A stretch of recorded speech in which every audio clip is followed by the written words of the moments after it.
Thanks for joining us today on Anona Speaks. My name is Soyini Koch, and in this segment, we're talking with Michael Blake about reading your company's financials. Mike is a valuation associate at Adams Capital, which is a valuation advisory firm here in the Atlanta area. He has 12 years of experience in capital raising and mergers and acquisition support, including the valuation and financial management of early-stage ventures. Mike has an MBA from Georgetown University, he's taught at Brown University, and is a chartered financial analyst. We're talking with him today because he's recently co-founded the Startup Lounge, which is an online network with over 5,000 participants of entrepreneurs who are looking for funding and also getting advised on how to run their businesses effectively. Mike, thank you so much for joining us today. Thanks for having me. It's been a lot of fun. Tell us a little bit about the context in which you use financial data. Well, we use financial data in trying to figure out what companies and more broadly business assets are worth, as I like to say, what stuff is worth. And looking at the financial statements obviously gives you a picture from a financial perspective of the value of a business or a security or a particular business asset.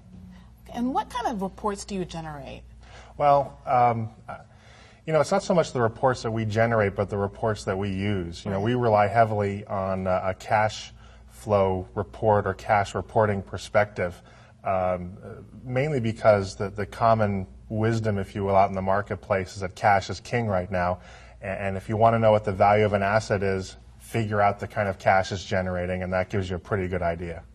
And if you were talking to a business owner, what reports would you be looking at to judge the value of a company? Well, a couple of reports I'd look at. The first is obviously the cash flow statement. You need to understand what cash is coming in, what the timing is of that cash coming in, and if there's any kind of variance, where the variance is coming from.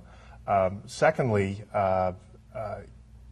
you want to understand from a sales perspective what the pipeline is. What leads do you have, and what is the likelihood that those leads are going to be converted into actual sales? And what that lets you do is that lets you look several weeks or maybe even months in advance on the cash you can count on coming in, and if there are problems, you can solve them and make course adjustments now rather than be in a crisis mode when the sales don't materialize 6 months from now.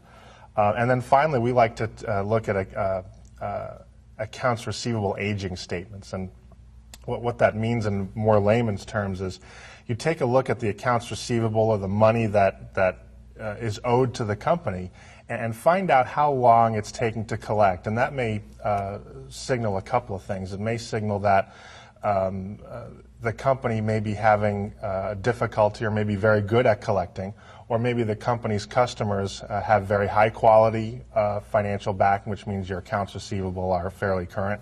Or it may mean that you may see the accounts receivable are aging and maybe your clients are having difficulty paying.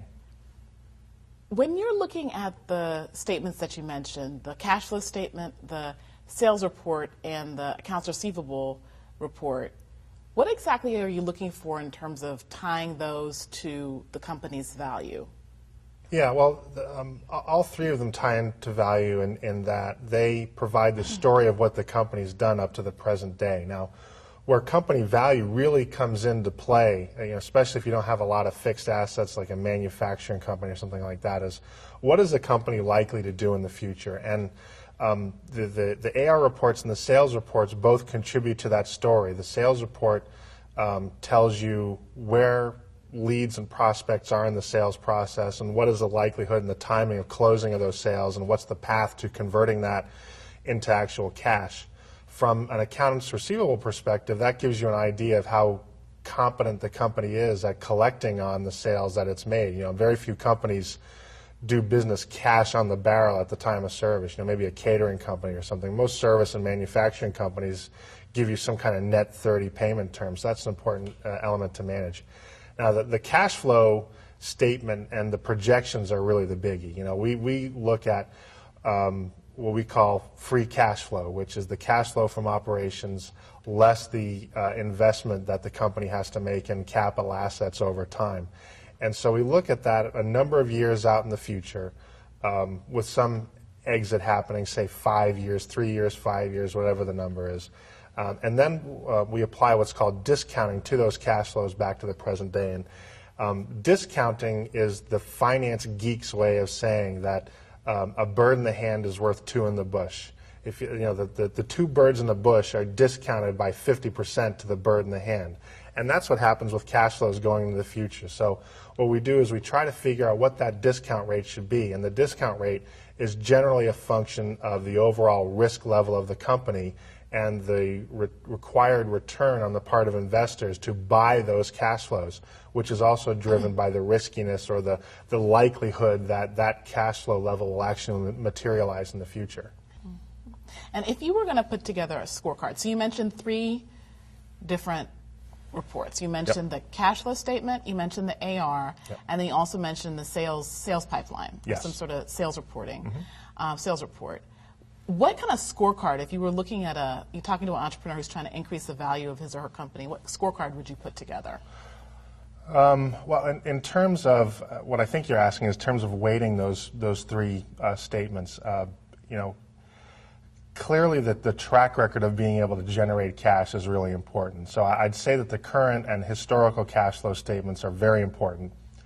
Second in importance behind that is going to be your sales pipeline. You know, when we talk about valuing a company, we're not as concerned about what the company has done historically, but more concerned with what the company is poised to do in the future, because that's what matters to me. If I'm buying a business, I don't really care how much cash, if you're the seller, how much cash you've gotten out of it, although you're a dear friend and I hope you did very well.